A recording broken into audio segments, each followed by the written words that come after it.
Olá, tudo bem? Bem-vindos ao esboço da lição da Escola Sabatina.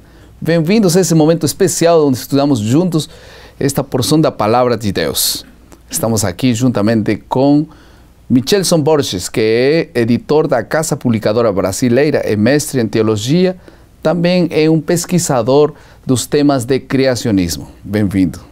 Obrigado, pastor. É um prazer estar aqui com vocês. Como vocês sabem, ele é comentarista também da lição da Escola Sabatina desta semana. Vocês podem encontrar esse comentário escrito na página de internet da CPV, cpv.com.br, né? Vamos a fazer uma oração e logo vamos a continuar com o nosso esboço. Por favor. Senhor Deus e Pai, nosso bondoso Criador, nós te louvamos por esses estudos em Tua Palavra que revelam não apenas o lado a faceta do Teu poder, da Tua onipotência, mas também revelam o Teu amor, a Tua bondade, como nosso Deus mantenedor, nosso Deus carinhoso. Agora pedimos mais uma vez que Teu Santo Espírito esteja conosco e também com nossos amigos que estão nos assistindo, para que possamos compreender bem aquilo que Tu queres nos revelar. Envia Teu Espírito para isso. Pedimos e agradecemos em nome de Jesus. Amém. Amém. O ano 1908 foi histórico para a Igreja Adventista, porque aquele ano a Casa Publicadora Brasileira imprimiu pela primeira vez a lição da Escola Sabatina. Foi uma lição, esta é uma cópia original da lição, que contou com um tema muito apaixonante esse tempo, a eleição, a primeira lição da Escola Sabatina, de todas as demais que foram produzidas durante todos os demais trimestres. E para isso, a igreja, para comemorar 100 anos da primeira lição da Escola Sabatina, se preparou este material, esta placa comemorativa. E aqui estão os 100 anos do preparo da primeira lição da Escola Sabatina. Isto foi no ano de 2008, quando se cumpriram exatamente 100 anos da primeira lição da Escola Sabatina. Qual foi o ato que nós precisamos comemorar com maior força e que Deus quer que nós comemoremos semanalmente?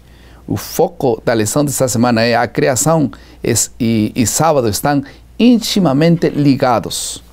A negação da criação tende a levar à negação de outras verdades bíblicas, como o sábado, o dilúvio, a segunda vinda, etc. Nós precisamos comemorar um acto criador e por isso Deus estabeleceu o sábado. Esse era o nosso tema. Rapidamente vamos passar à segunda parte do nosso esboço, que é a compreensão. Na compreensão, nós vamos tocar a 3 pontos específicos. Em primeiro lugar, criação e o sábado. Em segundo lugar, Jesus e o sábado. E em terceiro lugar, o sábado e os últimos dias. A primeira pergunta, então, tem que ver com isso. Como a instituição do sábado refuta a ideia de que ele teria sido criado para um povo apenas? Não é apenas para um povo, né? A resposta a essa pergunta é muito simples, né, pastor? A menos que a pessoa queira complicar demais, né? Porque quando nós voltamos no tempo e verificamos o relato bíblico, percebemos que o sábado foi criado no fim de que semana? A semana da criação. No momento em que Deus estabelece o sábado, e ali é dito em Gênesis que Deus descansou, dando o exemplo, santificou e abençoou esse dia, havia apenas um casal sobre a terra. Não havia povo nenhum, não havia povo judeu, não havia povo ameríndio, não havia mais ninguém, apenas um casal. E Adão e Eva não eram de nenhuma etnia, eram simplesmente seres humanos, os primeiros seres humanos. Se o sábado é criado nesse momento, inclusive antes do pecado, é bom lembrar, porque o sábado não é parte de uma lei que veio para servir de cerimônia ou algo parecido. Ele é parte de uma lei que é eterna, a lei moral, dada antes do pecado. Então o sábado foi criado para o benefício da humanidade e não de um ou outro povo. Jesus, quando diz que o sábado foi feito para o homem e não o homem para o sábado, confirma isso. Ele não disse o sábado foi feito para o judeu, ele diz o sábado foi feito para a humanidade e todas as pessoas que quiserem, exercendo o seu livre-arbítrio, podem ser abençoadas pela observância desse dia sagrado. E a Bíblia confirma a literalidade da semana da criação, se pode confirmar com a Bíblia isso? Sim, justamente quando nós lemos o relato do mandamento do sábado, né? Ali em Êxodo capítulo 20, nós já mencionamos aqui em outras ocasiões, lembra-te do dia do sábado para o santificar, porque em 6 dias criou Deus os céus, a terra, o mar e as fontes das águas. Né? Isso está em Êxodo capítulo 20, verso 8. De 8 a 11 você tem o mandamento do sábado. Então o próprio mandamento, um dos 10 mandamentos, revela ou reafirma, né, a literalidade da semana da criação. Nós também lemos lá em Hebreus, aqui em Hebreus capítulo 4, no verso 4, o seguinte: porque em certo lugar assim disse Deus, no tocante ao 7º dia, e descansou Deus no 7º dia de todas as obras que fizera. Então, tanto no Antigo Testamento quanto no Novo Testamento, os autores se referem sempre à semana da criação como sendo literal e o sábado como sendo a culminação dessa semana. Indo agora para Jesus e o sábado, a pergunta seria: o que o fato de Jesus ter realizado milagres no dia sábado revela sobre um dos significados desses dias? Algumas pessoas entendem de modo equivocado o fato de Jesus ter realizado curas no sábado e acham que com isso ele estivesse trabalhando, né, e assim mesmo quebrando o mandamento. Em primeiro lugar, é bom dizer que se Jesus tivesse transgredido a lei, e a Bíblia diz que isso é pecado, claramente, Jesus teria sido um pecador. E como pecador não poderia ter comprado nossa redenção. Ele mesmo careceria de perdão. Jesus nunca cometeu pecado, portanto nunca quebrou a lei de Deus. Mateus capítulo 5 diz que ele veio para cumprir a lei, não para aboli-la ou transgredi-la.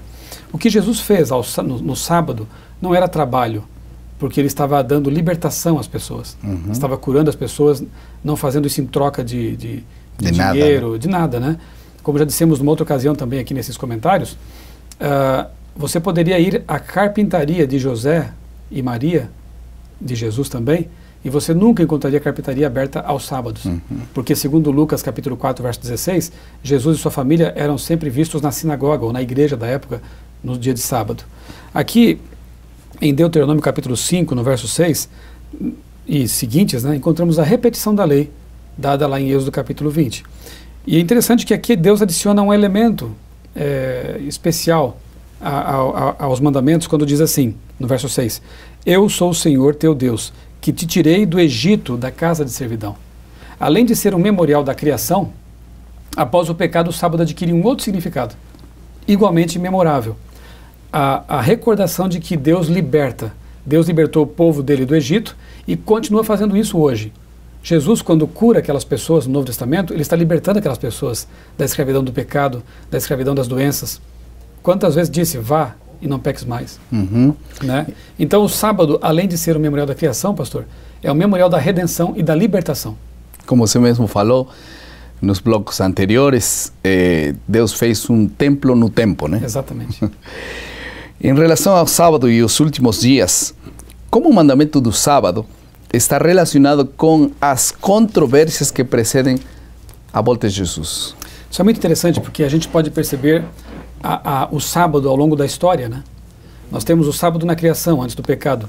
Temos o sábado transmitido ao povo de Deus após o pecado e cristalizado e solidificado em tábuas de pedra que representavam eternidade, permanência. Né? Não foi escrito na areia nem na madeira, foi em pedra. Hoje talvez fosse usado aço inoxidável, né? Mas isso simboliza a eternidade, a permanência. Vemos o sábado sendo guardado pelos profetas, vemos o sábado sendo guardado por Jesus, seus discípulos, por Maria. Enfim, o sábado permeia toda a história e não é diferente com respeito ao futuro.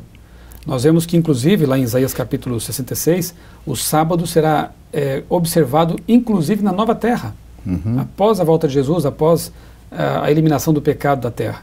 Mas com respeito à controvérsia que antecede a volta de Jesus, aqui em Apocalipse 14, 6 e 7, nós lemos, vi outro anjo voando pelo meio do céu, tendo um evangelho eterno para pregar aos que se assentam sobre a terra, e a cada nação e tribo e língua e povo, dizendo em grande voz, temei a Deus e dai-lhe glória, pois é chegada a hora do seu juízo, e adorai aquele que fez o céu, a terra, o mar e as fontes das águas.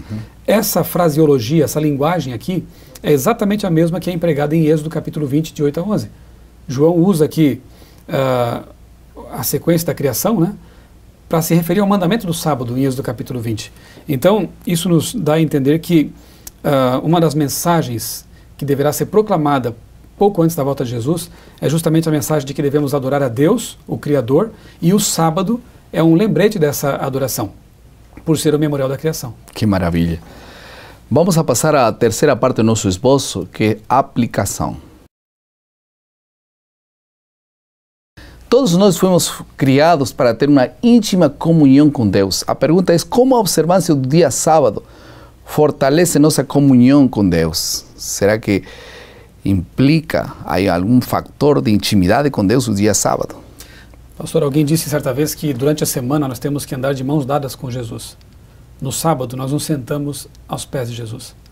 Então Deus sabe, e já sabia, que com o corre-corre, né, dos dias modernos e com a vida difícil que teríamos depois do pecado, haveria sim a necessidade de um dia, não apenas para recordar a criação, não apenas para apontar para a libertação, mas um dia para a gente parar realmente, como diz o Salmo 46, verso 10, né? Aquietai-vos e sabei que eu sou Deus. Como fazer isso durante a semana? É lógico que é importante termos um momento de comunhão com Deus todos os dias.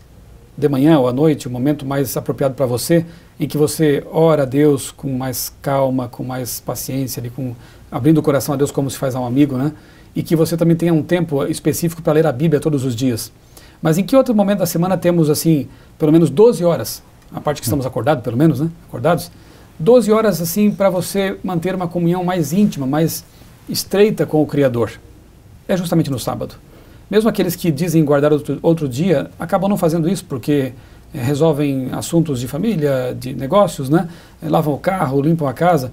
Então, quando nós observamos o sábado da maneira como deve ser observado, como diz a Bíblia, não é? Cuidando e não fazendo nossos próprios interesses, como diz Isaías 58, nós podemos então, como eu disse, aprofundar nossa comunhão com esse Deus maravilhoso. É como se recebêssemos uma força especial, uma energia especial para poder enfrentar a próxima semana, né, de desafios, de tarefas, justamente porque paramos um dia como se dessemos um passo para trás para dar um salto adiante. O sábado é esse passo atrás.